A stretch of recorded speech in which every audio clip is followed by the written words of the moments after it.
A stoush is brewing in eastern Christchurch over a proposed zone change for two of the city's major high schools. The Ministry of Education is rebuilding Shirley Boys' School and Avonside Girls' School on the old QE2 stadium site, much further north than their current locations. Now, the new schools will keep the names Shirley Boys and Avonside Girls, but the government wants to change their zones, leaving some families in some areas around Shirley and Avonside feeling betrayed and potentially out of pocket. Logan Church reports.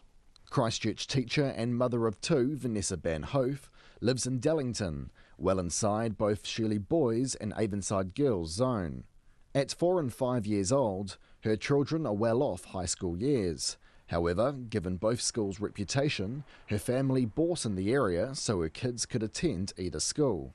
However, her Dellington house is well out of the proposed new zoning, and now she is fighting to have it brought back in. It's a lot of stress. I've been up making posters and signs and doing pamphlet drops. I should have been doing my own prep work for my own classes. I've had a lot of sleepless nights, to be honest, because we don't want our kids to lose access to the secondary schools that we bought in the area for, and we don't want to have to shift house just to get into those schools again. Vanessa is now making signs and printing pamphlets in a bid to get as many people to submit on the proposed changes. The issue started several years ago when the government announced that both schools needed to relocate as their land wasn't suitable to rebuild on. However, parents living in the area didn't anticipate the zone also moving. Some streets, including Vanessa's, would be out of any local single-sex high school zone. She says she will lose up to $90,000 if they have to sell their house and move. Well, ultimately, we could move, but we would take a massive loss on our house. Like, what I paid for this house, I wouldn't be able to get anything like that in zone. Because, I mean, in my case, I wouldn't have bought this house if it wasn't zoned for a good secondary school. So I can't expect another parent to buy a 4-bedroom house. If it's not zoned for a secondary school, why would they want to? Don Gold is in a similar situation. His son is 10 years old and currently attends Shirley Primary. The plan was for him to attend Shirley Boys High School, but the proposed rezoning will take that opportunity away. What they've done is effectively create a new high school over in QE2 and closed ours. My child was in zone.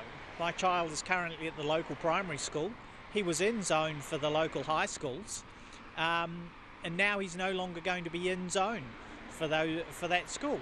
Don is also worried about the impact on the community, which he expects to change dramatically if the rezoning goes ahead. More and more of these schools are closing in their zoning opportunities, so it's great if you've got a family where you've got an older sibling that's already at the school, so you can get into that opportunity. But when you're an only child, you go where you can go. So we're now at the bottom of the rung, basically, less opportunities. Margaret Stewart has a son at Shirley Boys and another at Shirley Intermediate. She says the proposed rezoning is a slap in the face for an area that has suffered extensively from the earthquakes. We're all saying, the ones in the current zone, we're saying keep us in, don't throw us out. We've been through enough with the earthquakes, and some of us haven't got our houses fixed yet. We've had other schools closed and our roads are crap, and we don't need something else. Everyone I spoke to today said their options are limited if the proposal goes ahead, with co-ed Maidaho High School being one of the only other nearby schools available. The Minister of Education, Chris Hipkins, refused to be interviewed for this story, instead saying in a statement he's listening to the concerns of any families who could be affected by any changes to zones, but they also need to respect the consultation process and can't preempt that. Consultation on the proposed rezoning closes on Thursday. In Christchurch for Checkpoint, call Logan Church Tēnei.